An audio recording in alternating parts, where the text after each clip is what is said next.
রাহমাতুল লিল আলামিন নবী আমার মন খারাপ করলেন। নবীর মন খারাপ হয়ে গেল।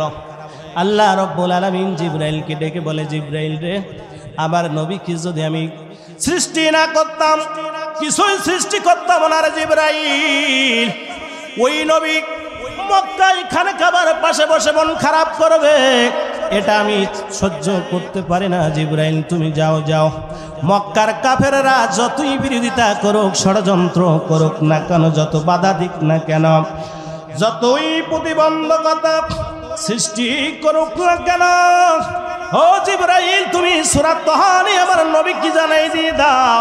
জিবরাইল এসে হাজির হয়ে গেলেন আল্লাহর নবীর সামনে। সূরা তাহা জিবরাইল আমিন পাঠ করা শুরু করলেন। তাহা মা আনসালনা আলাইকাল কুরআনা লিতাশকা। তাহা রূপে মুকাদ্দাস, এর অর্থ আল্লাহ এবং নবী ছাড়া দুনিয়ার কোন মানুষ জানে না, আল্লাহর নবী ছাড়া কেউ জানে না এর অর্থ। এটা আল্লাহ রাব্বুল আলামিন বিশেষ একটা ব্যাপারে জায়গায়।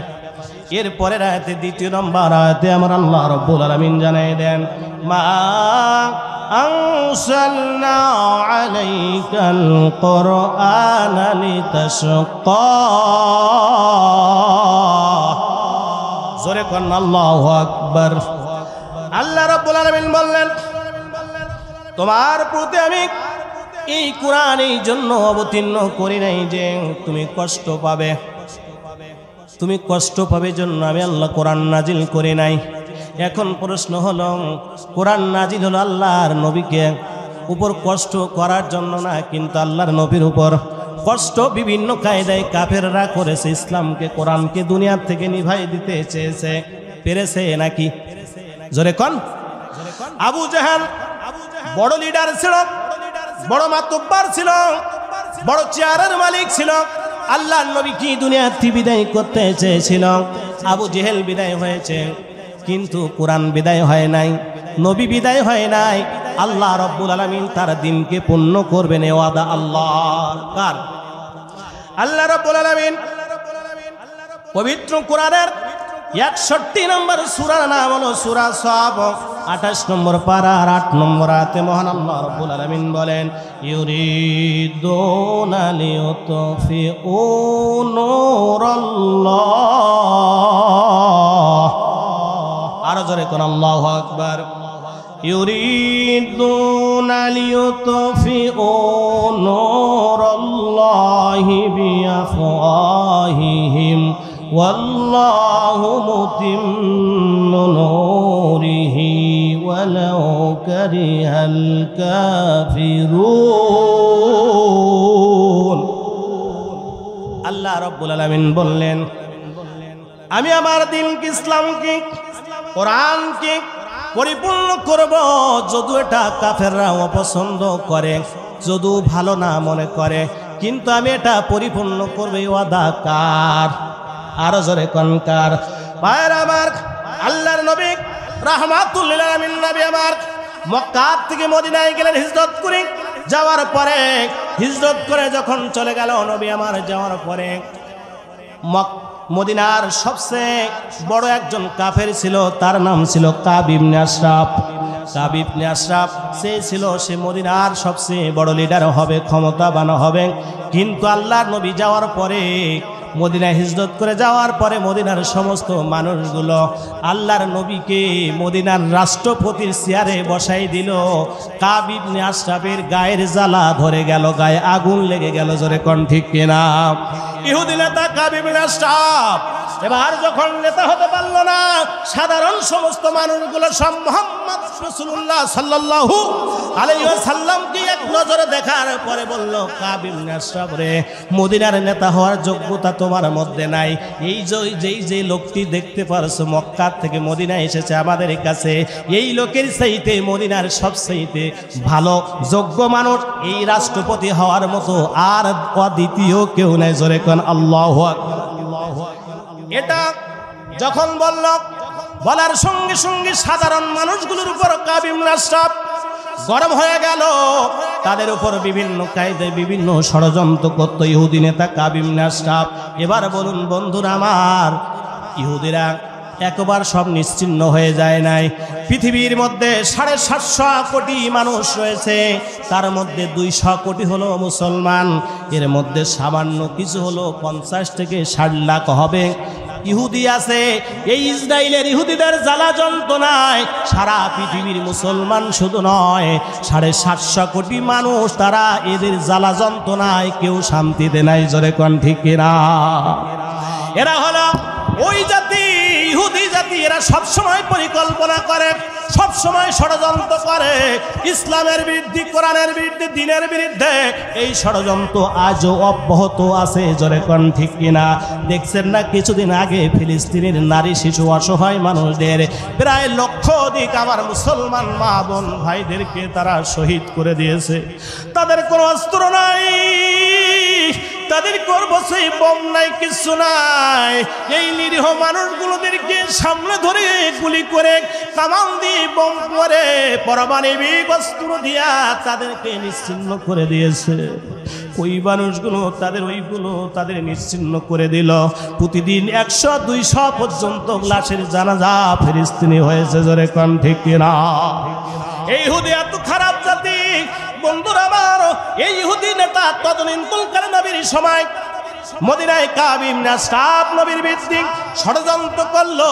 এবার ষড়যন্ত্র করার পরে বদরের যুদ্ধে আল্লাহর নবী 313 জন সাহাবী নিয়ে বদরের প্রান্তে হাজির হলেন। ওদিক আবু জেহেল 1000 সৈন্য নিয়ে হাজির হলো। এবার বলুন 313 জন যদি একদিকে হয় আর একদিকে 1000 হয়, তাহলে একজন মুসলমান সাহাবী সৈন্যর ভাগে কতজন করে পড়ে? জোরে কোন? 3 জন করে পড়ে।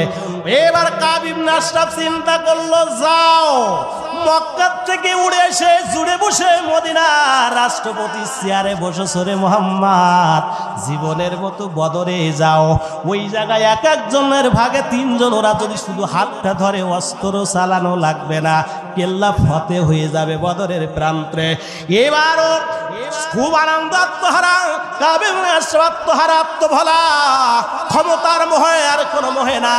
কাব ইবনে আশরাফের এই অবস্থা যখন হলো, আল্লাহ রাব্বুল আলামিনের নবী আমার বদরের প্রান্তে চলে গেলেন। যাওয়ার পরে যুদ্ধ হলো। আবু জেহেলের নেতৃত্বে 1000 সৈন্যের 70 জন নিহত হয়ে গেল। আবু জেহেল সহ। জোরে কোন আল্লাহু আকবার।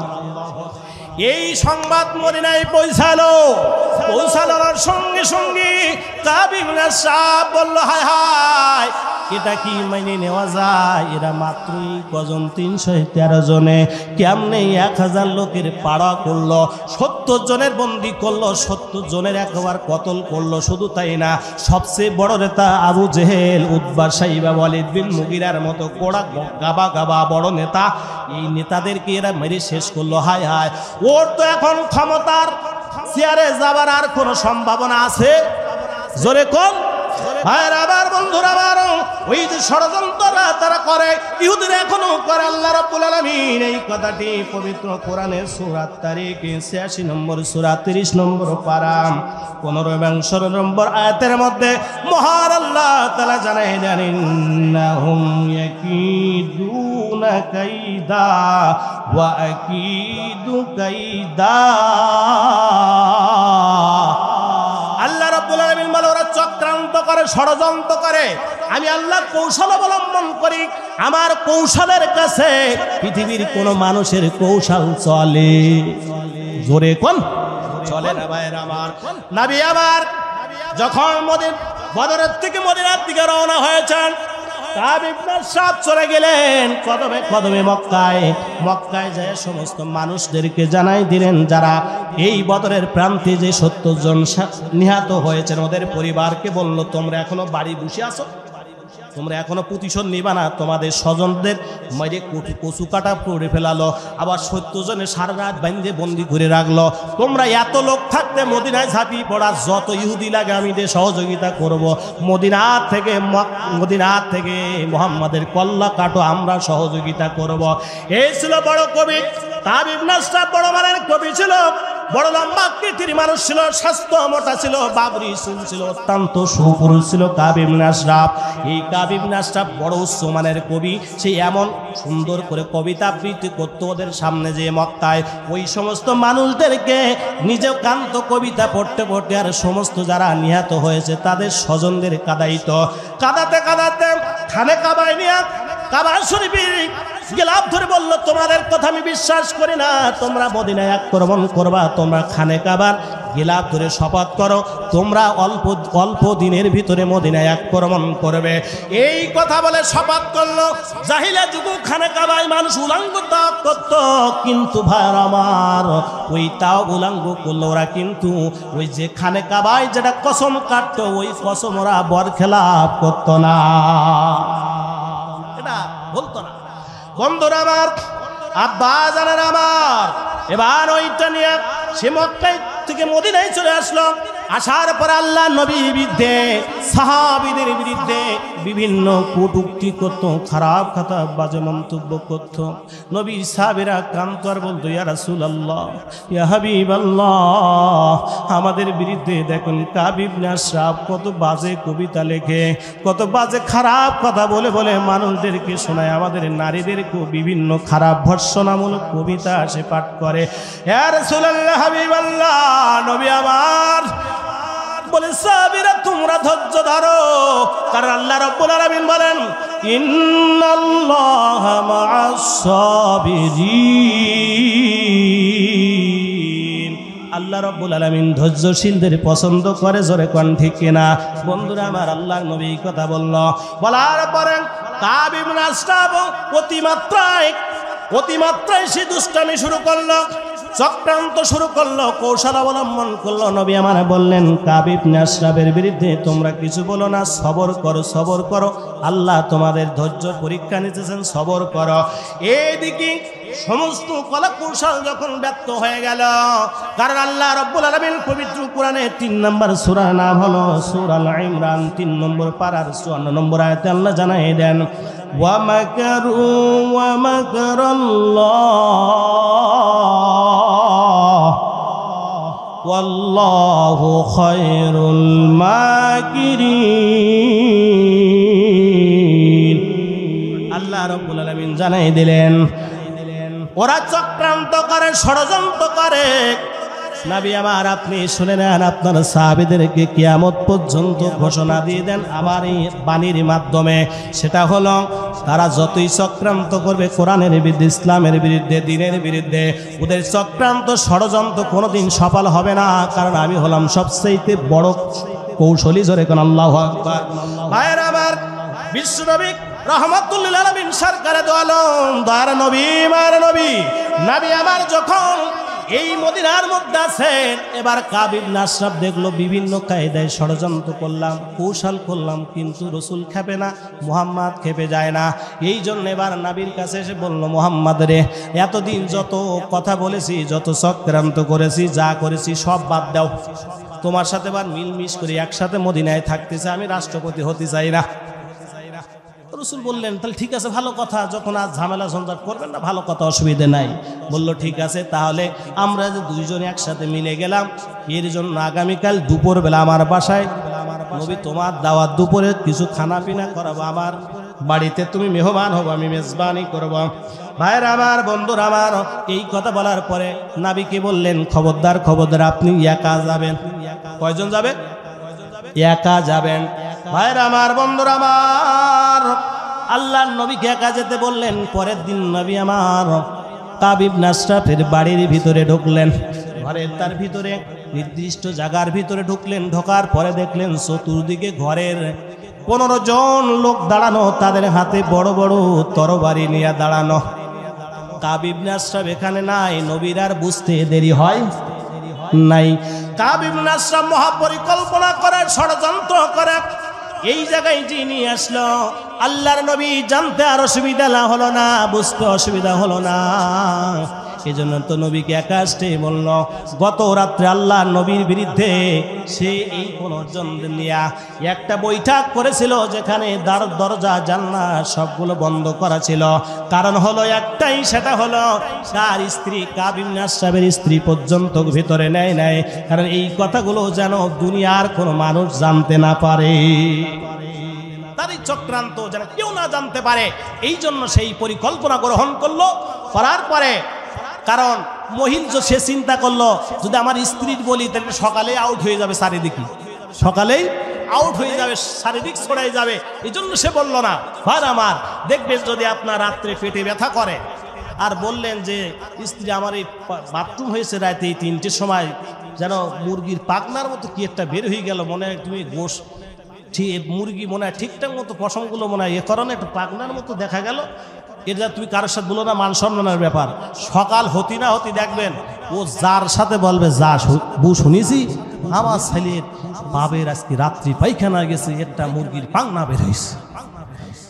এ তুই যা কারোর সাথে বলি না, আমার ছেলের আব্বা নিষেধ করিস কিন্তু। এরপর ও আবার আরেক যার সাথে বলে, শুনেছি আমার ভাসুদির এই হয়েছে। এই করতে করতে বেলা 12টার মধ্যে সারা গ্রাম ছাড়িয়ে যায়, ছড়িয়ে গেছে। কিন্তু এটা বলা নিষেধ ছিল তার স্বামীর জোরে, কোন ঠিক কিনা? স্ত্রীদের কোনো কথা হজম হয় না। দেখবেন যারা পুরুষ মানুষ আছে তাদের এখানে কণ্ঠ নালী আছে একটা, এখানে একটা আপনার হাড় আছে, মহিলাদের এখানে হাড় নাই, কারণ সব কথা হজম হয় না। এই জন্য মহিলাদের কাছে সব কথা বলা যাবে।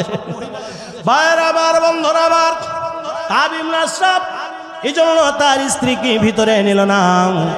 কাব ইবনে আশরাফের এবার এই যখন অবস্থা হলো, নবী যখন আসলো, আল্লাহকে রব্বুল আলামিনকে ডেকে বললেন, আল্লাহ এই জায়গায় আমার কোনো সাহাবী নাই, আমার কোনো সঙ্গী নাই, সাথী নাই।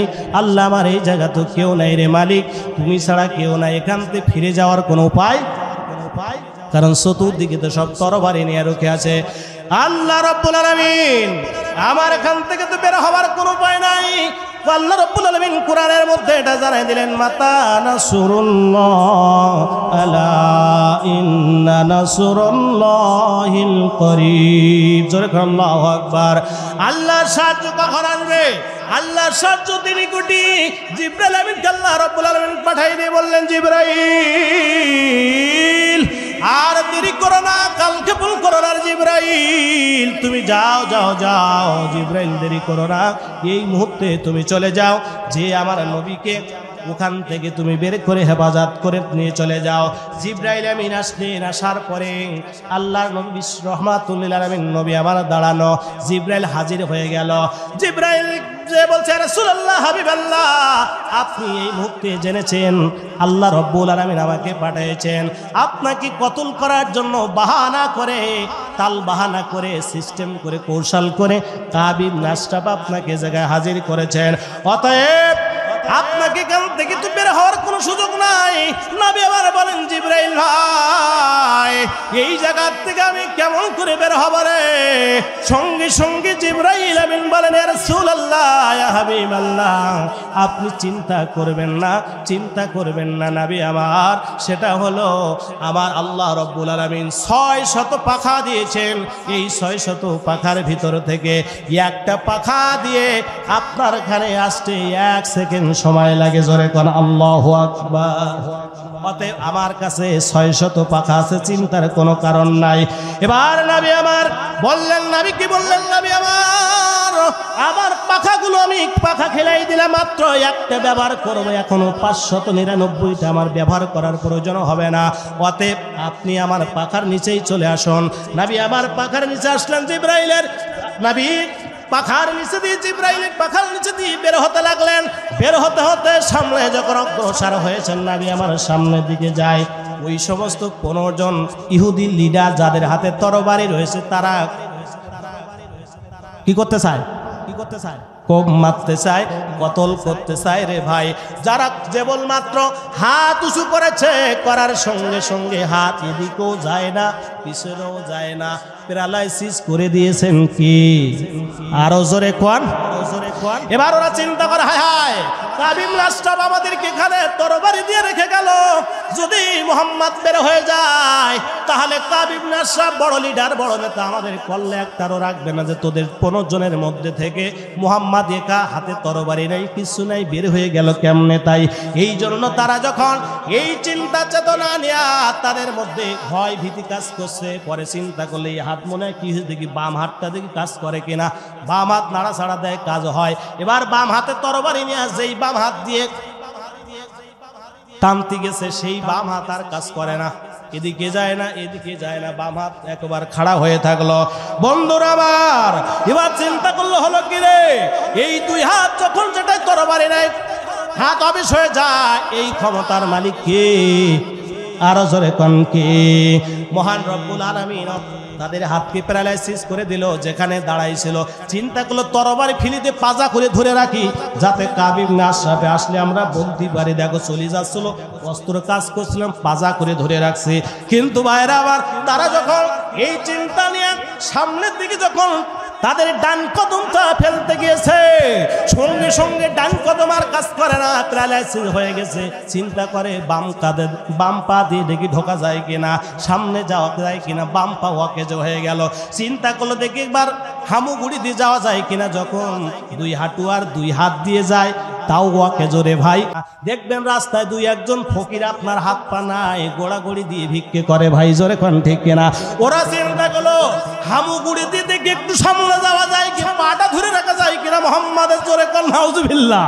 এবার যখন হামুগুড়ি দিতে গিয়েছে, গড়টি থেকে গড়াতে যাইছে, আল্লাহ রাব্বুল আলামিন বলল অত সহজ না, আমি তোর হাত দিয়েছি আমি আল্লাহ, এই জবান দিয়েছি আমি আল্লাহ, পা দিয়েছি আমি আল্লাহ, তোর সমস্ত বডি আমি আল্লাহ দিয়েছি। তার মানে এই না তুই যে নবীর ওসিলাতে এই দুনিয়া আগমন করলি, ও নিমুখ হারাম শয়তান মূর্খর দল, ও কৃতজ্ঞ বান্দা, তুই আমার নবীর গায়ে ছুরি চালাবি, পাজা করে ধরবি, আমি আল্লাহ এটা আরো সে বসে থাকে মেনে নিতে পারি না, জোরে কোন ঠিক কিনা?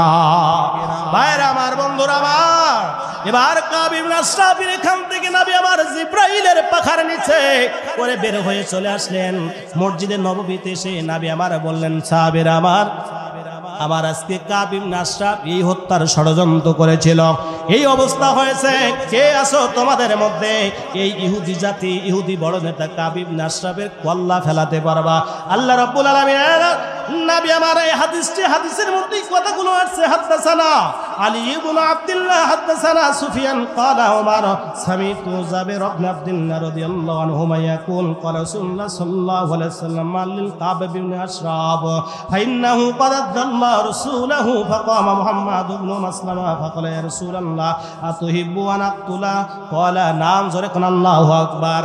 আল্লাহর নবী আমার বললেন, কারণ যখন কোরআনের বিরুদ্ধে আল্লাহর নবীর বিরুদ্ধে যেই তরবারি উঁচু করেন, ওর আর দুনিয়ায় থাকার কোনো অধিকার আছে? জোরে কোন?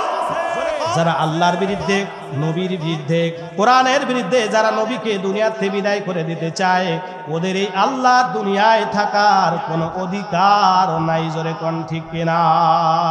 ভাইরা আমার, বন্ধুরা আমার, এজন্য আমরা নিজেদের জীবন চলে যাবে, কিন্তু আল্লাহর নবীর অপমান অপদস্থ আমরা কোনোদিন সইব? জোরে কোন? মানি না, মানব না, মানতে পারি না, কোন মানি না, মানব না, মানতে পারি না, আল্লাহ নবীজির অবমাননা, মানি না, মানব না, মানতে পারি না, আল্লাহ নবীজির অবমাননা। আমরা সবাই এক নবীর উম্মত, এক আল্লাহর গোলাম, আমাদের দেহে যতক্ষণ আছে প্রাণ, ঠিক না? আমরা সব কি এক নবীর উম্মত না, এক আল্লাহর গোলাম? এতে কোনো সন্দেহ আছে? মানি না, মানব না, মানতে পারি না, মানি না, মানব না, মানতে পারি না, আল্লাহ নবীজির অবমাননা।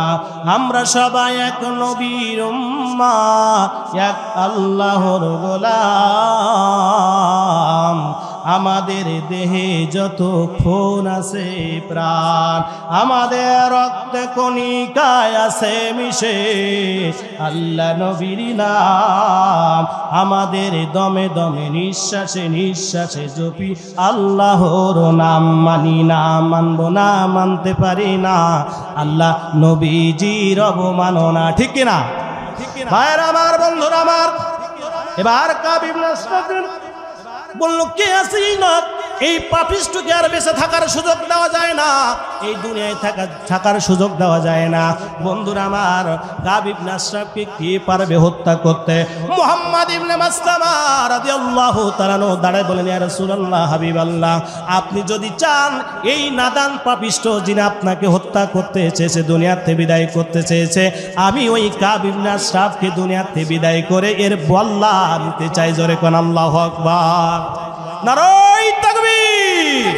ভাইয়ের আমার, এবার যখন কাব ইবনে আশরাফ বলল, হুজুর আমাকে অনুমতি দেবেন। রাসূল বললেন, হ্যাঁ তোর নাম তোমাকে অনুমতি দেওয়া হলো। কাব ইবনে আশরাফ বললেন, ইয়া রাসূলুল্লাহ, ইয়া হাবিবাল্লাহ, নবী আমার, নবী হলেন মক্কার মধ্যমণি, মদিনার শিরোমণি, দুলালের শাহমেনার শাহ মদিনা, মদিনার বিশ্বজ্যোতি, শান্তির অগ্রগতি, দুজদুজাহানের বাদশাহ, আখিরি জামানার পয়গম্বর নবী আমার। কাব ইবনে আশরাফকে হত্যার ব্যাপারে মুহাম্মদ ইবনে মাসলামাকে বললেন, মুহাম্মদ ইবনে মাসলামা যাও, তোমাকে অনুমতি দিলাম। মুহাম্মদ ইবনে মাসলামা বলেন, ইয়া রাসূলুল্লাহ, ইয়া হাবিবাল্লাহ, আমাকে একটা যদি অনুমতি দেন তাহলে এই কাজটা আমি করতে পারি। বলে, কি অনুমতি লাগবে রে? মুহাম্মদ ইবনে মাসলামা বললেন, ইয়া রাসূলুল্লাহ, ইয়া হাবিবাল্লাহ, সেই অনুমতিটি হলো আমি কাবের কাছে যাইয়া, যেহেতু কাব লম্বা আকৃতির মানুষ, সুস্থ পুরুষ, স্বাস্থ্যের অধিকারী বাবু রাসূল, সুশ্রী ব্যক্তি, ওর কাছে যাইয়া, কাব ইবনে আশরাফের কাছে যাইয়া, একা তো করা সম্ভব হবে না, আমার সাথে কয়েকজন সাহাবীকে যাওয়ার অনুমতি দিতে হবে। আল্লাহর নবী বললেন, যাও, সেই অনুমতি তোমাকে দিয়ে দিলাম। নবী আমার অনুমতি দিয়ে দিলেন। দেওয়ার সঙ্গে সঙ্গে নবীকে বললেন, ইয়া রাসূলুল্লাহ, ইয়া হাবিবাল্লাহ, নবী আমার জীবন হয়তো চলে যেতে পারে, কাবকে হত্যা করে এত সহজ কাজ। সরে কোন ইহুদি নেতা, বড় নেতা, মদিনার বড় সর্দার, বড় লিডার। কারণ আমরা যেই মদিনা, নবী যাওয়ার কারণে মদিনা সোনার মদিনা হয়েছে। জোরে কোন ঠিক কিনা? আরো জোরে কোন ঠিক কিনা? আমরা সবাই মদিনায় যেতে চাই কিনা? কারণ মদিনায় যাওয়ার কারণে মুহাম্মদ ইবনে মাসলামা বলে, নবী আমার জীবন চলে যাবে, এতে আমার কোনো আপত্তি নাই। নবী আমার, আপনি যদি থাকেন, ইসলাম প্রচার হবে, কোরআন প্রচার হবে, দিন প্রচার হবে। আমার মতো মুহাম্মদ ইবনে মাসলামা হাজার যদি শহীদ হয়ে যায়, ইসলামের কোনো ক্ষতি হবে না নবী আমার। তাহলে আপনি কি আমার সাথে আপনার বিরুদ্ধে কাব ইবনে আশরাফের ওখান যে কিছু বানিয়ে সানিয়ে অতিরঞ্জিত আপনার বিরুদ্ধে কিছু গল্প করে ওর মন সন্তুষ্ট করব, এর থেকে আপনি যদি অনুমতি দেন তাহলে আমি যাইতে পারি, এই কাজটা করতে পারি। মানে আপনার বিরুদ্ধে কিছু বলে ওর পক্ষে নেওয়ার, মানে ওর খুব আপন হওয়ার চেষ্টা করব আমি, এটা যদি আপনি অনুমতি দেন তাহলে আমি যেতে পারি। বন্ধুরা আমার, আব্বা জানার আমার, প্রিয় ভাইয়ের আমার, মুহাম্মদ ইবনে মাসলামাকে বললেন, যাও, দেওয়া হলো। এইটা তোমাকে দেওয়া হলো কারণ মদিনা হলো নবীর শহর। আর মদিনার চাইতে পৃথিবীর আর এত ভালো জায়গা কই পাবেন রে ভাই? ওই মদিনায় আমরা সবাই যাইতে চাই কিনা? জোরে কোন, কারা কারা মদিনায় যাইতে চান? দুই হাত তুলে আল্লাহকে দেখান। নারায়ে তাকবীর, নারায়ে তাকবীর, লিল্লাহি তাকবীর। বন্ধুরা আমার, ওই মদিনায় আমাদের সবার জীবনের আশা। ওই মদিনার যে নবীকে কাব ইবনে আশরাফ কতল করতে চেয়েছিল, দুনিয়ার থেকে বিদায় করতে চেয়েছিল, ওই নবীকে আমরা এই সরাসরি না দেখতে পারলো, নবীর রওজা মোবারকে সবাই আমরা যাব। জোরে কোন ঠিক কিনা? এই আশা, এই চাওয়া, এই কামনা আমাদের সবার মনে। জোরে কোন ঠিক কিনা?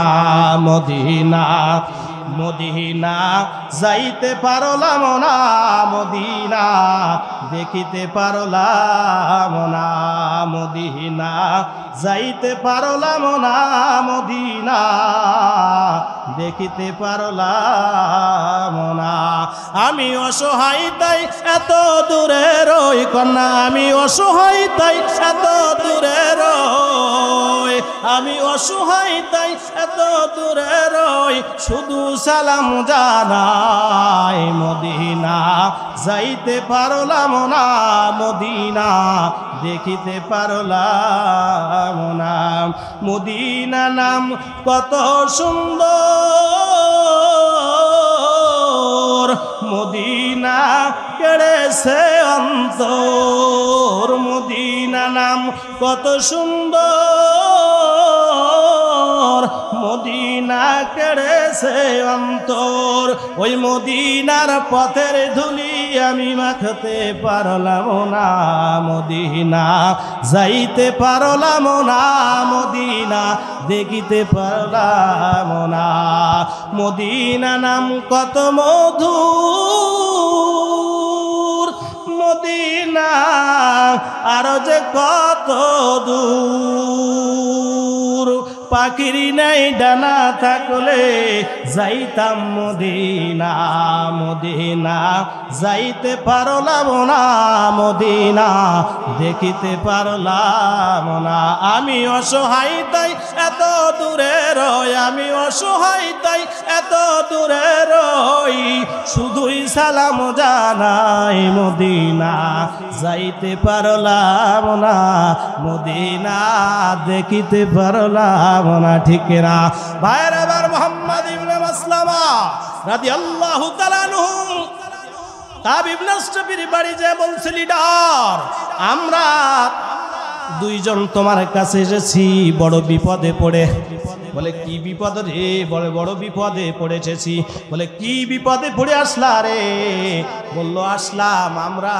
যে মুহাম্মদ মক্কা থেকে মদিনায় আসছে আমাদের কাছে শুধু হাদিয়া চাই তোহফা চাই টাকা চাই পয়সা চাই এই জন্য আমরা বড় অসহায় হয়ে গেছি ঋণগ্রস্ত হয়েছি তোমার কাছে কিছু ঋণ পাওয়ার জন্য এই জায়গায় আসছি কিছু ঋণের ব্যবস্থা হবে কিছু টাকার ব্যবস্থা হবে ও চিন্তা করল এটাই একটা সুযোগ এই সুযোগে সদ্ব্যবহার করে কেমন করে তাকে ধর্মচ্যুত করে ইহুদি বানানো যায় ঠিক আছে যত টাকা লাগে দেব বিনিময় ইহুদি হতে হবে কি হতে হবে ইহুদি যদি তুমি হও যত টাকা লাগবে পাবে ভাই কোনো চিন্তা নাই বললো কেবলমাত্র সবে মুহাম্মাদের দলে যোগ দিছি টাকা সেই নাই নিঃস্ব হয়েছি তাই কি আর কদ্দূর যায় দিকে নেই শেষ না দিকে ধর্ম ত্যাগ করা ঠিক হবে ধর্ম ছেড়ে দেওয়া ঠিক হবে আল্লাহ রাব্বুল আলামিন এই কথাটি ইহুদির আজে মুসলমানদেরকে ইহুদি বানাতে চায় এই কথাটি আল্লাহ রাব্বুল আলামিন সূরা বাকারা 2 নম্বর সূরা 1 নম্বর পারা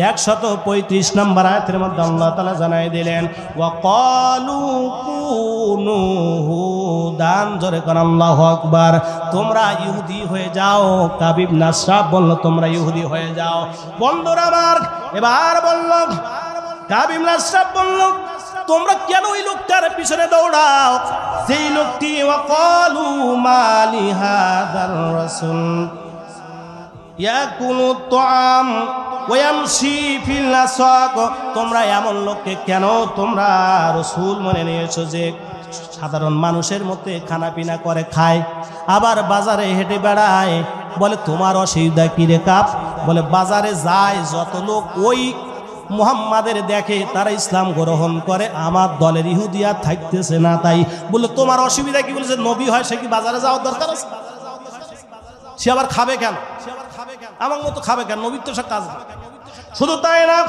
এরপরে তারা আর কি বলল আয়ুলকা ইলাইহি কানসুন আও তাকুনু লাহু জান্নাহ জোরে কোন আল্লাহু আকবার তোমরা এমন নবীর অনুসরণ করো কেন ওই নবীর একটা ধন ভাণ্ডার থাকলে পারত একটা খেজুর গাছের ভাণ্ডার থাকলে পারত ওখান থেকে তোমরা খাইতে পারতে নবী যেহেতু এসব কিছু নাই আমি দেখো এই মদিনার ইহুদি বড় লিডার আমার কত কিছু আছে সম্পদের কোনো অভাব নাই অতএব তুমি ইহুদি হয়ে যাও মুহাম্মদ ইবনে মাসলামা বলল না না না ইসলাম ছাড়া যাবে না কোরআন ছাড়া যাবে না এত তাড়াতাড়ি না কত দূর যায় মুহাম্মদ দেখে নেই তারপরে যাব বলল ঠিক আছে তাহলে যখন ধর্ম ছাড়বে না একটা কাজ করো বললো কি কাজ বলো তোমার বউ বন্ধক রাখো ঋণ পাওয়া বউ বন্ধক রাখো কি করো বউ বন্ধক রাখো আমরা তো কেউ আমাদের নিজে রিক্সা চালাই যত অভাবে পড়ি কোনো মানুষ সহজে কি বউ বন্ধক রাখে জোরে কর। একবার যত অসহায় হোক সহজে কি বউ বন্ধক রাখতে চায় না, কিন্তু আমরা সবাই গোপনে কেউ না কেউ কোনো জায়গায় বউ বন্ধক রেখে ফেলেছি। একটু পরে বুঝবেন, তাই একটু অপেক্ষা করুন। দেখেন আপনি মুহাম্মদ ইবনে মাসলামা বলল, বন্ধুরে বউ বন্ধক থুলি মান সম্মান থাকে, বউ বন্ধক রাখা যাবে না, অন্য কিছু নিলে হয় না। কারণ তুমি মদিনার সবচেয়ে সুশ্রী ব্যক্তি, স্বাস্থ্য ভালো, ধনবান ব্যক্তি, ধন সম্পদের মালিক। আমার বোর যদি তোমার কাছে বন্ধক রাখে যায়, আজ তো আর ফিরিয়ে পাওয়া যাবে। মুহাম্মদ ইবনে মাসলামা বলল, দোস্ত চাওয়ার জিনিস আর পাইলে না, ঘুরে ফিরে বউটা চাইলা, অভাবে পড়ি কত জায়গায় জন কাটিং, কত খেতে যে কামলা দেই, বউরে বাড়ির বাইরে বের করি না। কারণ আমাদের নেতা, আমাদের নবী, আমাদের হাবিব মুহাম্মদ সাল্লাল্লাহু আলাইহি ওয়াসাল্লাম বলেছেন, মেয়েদের বিপদায় বের হতে হয় না। এই জন্য আমি বাইরে বের করি না। আমরা মুসলমান, আমাদের স্ত্রী মেয়েদের কি বিপদায় ঘুরাই না রাস্তাঘাটে। আর তুমি বউ বন্ধক নিতে চাও, তুমি মক্কার সুন্দর সুশ্রী পুরুষ, লম্বা দেহের, স্বাস্থ্য ভালো, বাউরি চুল তোমার কাছে যদি বউ যেইভাবে রেখে যাব, যদি একদিন পরে এসে ফিরত চাই, ওইভাবে কি আর পাওয়া যাবে ভাই? ঠিক না? এই জন্য বউটা বন্ধক ছাড়া অন্য কিছু নেওয়া যায় না। ও বন্ধু, ইহুদিরা চক্রান্ত ষড়যন্ত্র, আজকের না, অনেক পুরাতন চক্রান্ত ষড়যন্ত্র তাদের ভাইয়েরা আমার।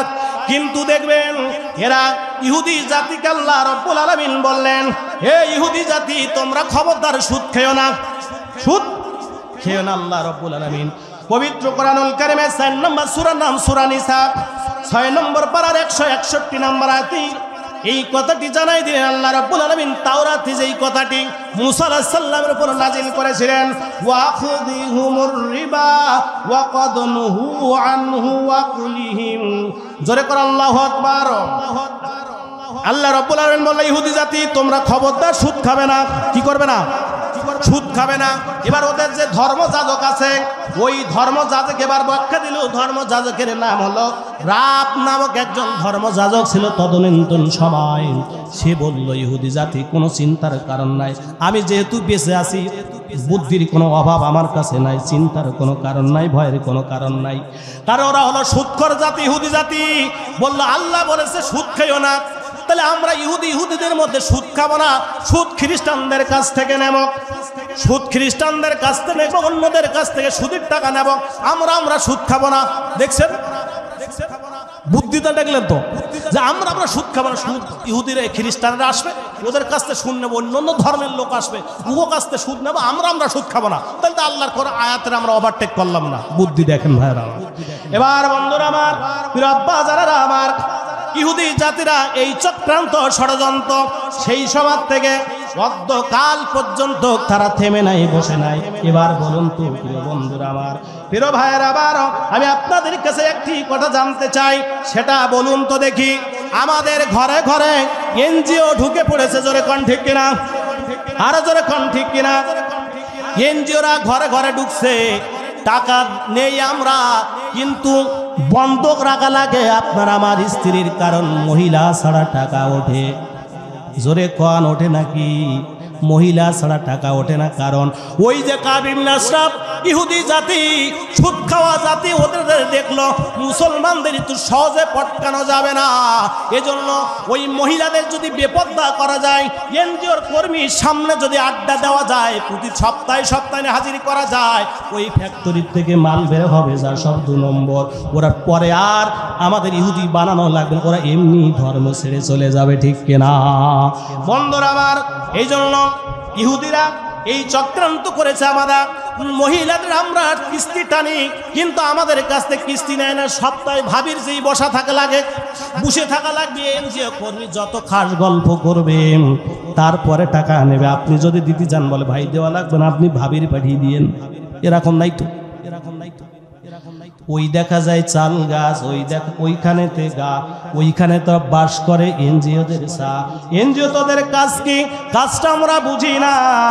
যদি সুযোগ পাই, ভাবির অবর্তমানে ভাইয়ের অবর্তমানে ভাবির হাতের পাখার বাতাস খাই, জোরে কোন ঠিক কিনা ভাইরা? আমার এই জন্য ইহুদি জাতি চক্রান্ত করলো, কৌশল করলো, মারাত্মক চক্রান্ত।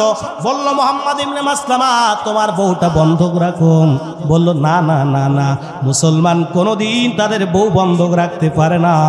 কিন্তু ও মুসলমান জাতি আমার, মুসলমান ভাইরা আবার আমরা বিভিন্ন এনজিও থেকে টাকা গ্রহণ করি, স্ত্রীর নামে বই খুলতে হয়, টাকা শোধ করি আমি। তাহলে আমি গোপনে এনজিওদের কাছে বউটা বন্ধক রেখেছি কিনা আপনাদের বিবেকের কাছে প্রশ্ন রেখে গেলাম। ভাই বন্ধুরা আমার, এবার মুহাম্মদ ইবনে মাসলামা বলল কাব ইবনে আশরাফ রে, আমার স্ত্রী বাদ দিয়ে তোমার কাছে আমি একটা দামি জিনিস বন্ধক রাখতে চাই। বলল কি সেই দামি জিনিস? বলল দামি জিনিস আর কিছু না, সেটা হলো আমাদের কাছে যে অস্ত্রগুলো আছে, যেটা বদরের যুদ্ধে রাসূল নেতৃত্বে মক্কার কাফিররা পরাজিত হয়েছিল। ওই অস্ত্রগুলো যদি তোমার কাছে বন্ধক রেখে যায়, আমাদের যুদ্ধের জন্য ডাকলে আমরা যাব না, কারণ অস্ত্র নাই, বলবো অভাবে পড়ে রেখে এসেছি। ওই অস্ত্রগুলো তুমি জমা নাও, আমাদের কিছু বন্ধকের টাকা দাও। মুহাম্মদ ইবনে মাসলামার কথায় রাজি হয়ে গেল। যাওয়ার পরে কাব ইবনে আশরাফ রাজি হয়ে গেল, মুহাম্মদ ইবনে মাসলামার এই কথায় রাজি হয়ে গেল। কাব ইবনে আশরাফ রাজি হওয়ার পরে এবার বলল আমরা তাহলে দিনের বেলা আসবো না, অমুক দিন রাতে তোমার কাছ থেকে কিছু ঋণ নেওয়ার জন্য আসবো। ঋণ নেওয়ার জন্য সে আগমন করলো। আগমন করার পরে ভিতরে যখন যেই মাত্র ঢুকলো, ঢোকার পরে এবার কাব ইবনে আশরাফ 2 তলার থেকে নেমে আসলো আস্তে আস্তে করে। নেমে যখন চলে আসছে, আসার সঙ্গে সঙ্গে কাব ইবনে আশরাফকে ডাক দিল, নেতা নামো, নেতা নামো। যেই মাত্র নামতে চাইল কাব ইবনে আশরাফ, স্ত্রী বলে স্বামী যেও না, যেও না, ডাকার সুর মোটো ভালো না, আমায় ছেড়ে যেও না, যেও না, ডাকার লাইন বলো ভালো ঠেকে না। কাব ইবনে আশরাফ বলে চিন্তা করো না, চিন্তা করো না। কাব ইবনে আশরাফ বলে মুহাম্মদ ইবনে মাসলামা আমার বন্ধু এবং আমার ভাই আবু নাইল এসেছে, যেহেতু আমার কোনো অসুবিধা নাই, চিন্তার কোনো কারণ নাই।